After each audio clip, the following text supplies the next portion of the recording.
Hi, my name is Chelsea Ram if you are new here, and in this video, I am going to be talking about how I get into a flow state while studying and working part 2. Part 1 of this video, if you haven't seen it, performed really well, so I am doing a part 2. Before you keep watching this video, make sure to watch part 1. Without further ado, let's get right into it. Whenever I have plans to study and enter into a flow state, I always make sure to establish clear goals. If I am planning to sit down for a study session, I pre-plan or at least dedicate the first 10 to 15 minutes of that session. I plan out what I will be actually working on and how I plan on doing that. So if there is a certain class that I am studying for, I will identify the chapters that I want to learn and memorize, and I will also identify the note-taking style or how I'm going to memorize it. I'll have a plan on what I'm going to do and what I plan to achieve within that period of time that I sit down to work, so that when I'm sitting down to study, I can easily enter into a flow state because I'm only working in the studying and in my work rather than working on it and thinking about how am I going to absorb the information. I'm just in the process of absorbing the information,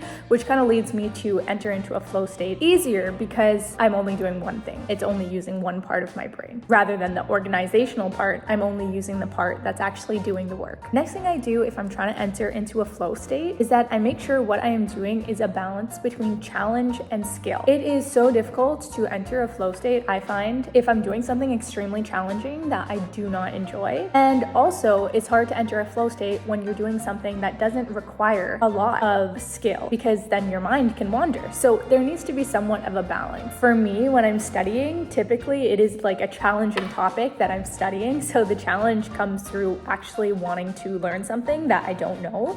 So I think, it probably comes naturally that there's going to be some challenge there. But then I'll integrate the skill component by doing something that I'm good at, which is, for me, I'm really good at taking structured notes by hand. So I'd always get multicolored pens, and I would take full pieces of paper. I never liked flashcards, so I'd always take full pieces of paper and write my note in a pretty way, even though it was a challenging topic. And I would actually enjoy the process of studying a little bit more because I was writing notes in a way that I found enjoyable. And I forget what the method is called. Maybe it's the Cornell method. I'm not sure. I would have to look that up. But I would do this method of notes where I would split the page into kind of a T, write all your notes in the big part of the paper, and then in the small column to the right, you write questions about your notes that encompass all of the notes that you had written about. So if you're able to answer the questions, then you, without looking at the notes on the other side of the page, that means that you actually know all the notes that there is that you wrote. So for me, I found that exciting. It was kind of like a funner way to study something that I found challenging, so it gave me somewhat of a balance. The next thing that was necessary when trying to get into a flow state is something super simple, which is why I didn't say it in part 1 of this video, but just to optimize yourself in the best way possible through, nourishing yourself with healthy foods, not being hungry, being hydrated, drinking water, having a full night's sleep, and also just getting to know yourself. And for me, getting to know myself and knowing when I work best.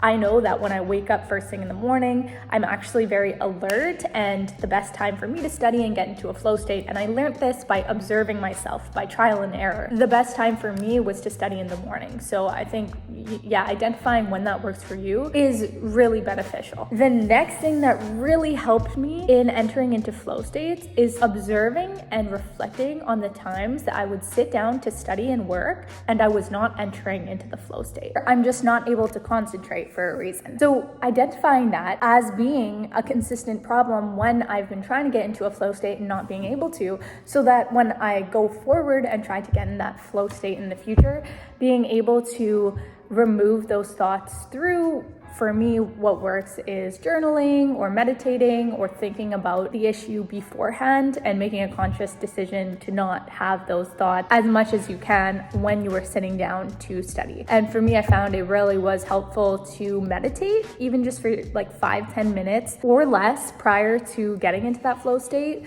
meditating in the chair, doing a specific meditation. Actually, you could look it up online, where you imagine all the thoughts in your head going into a box. This is actually something that I just remembered that I do sometimes that really, really helps me when I have a lot of thoughts in my brain.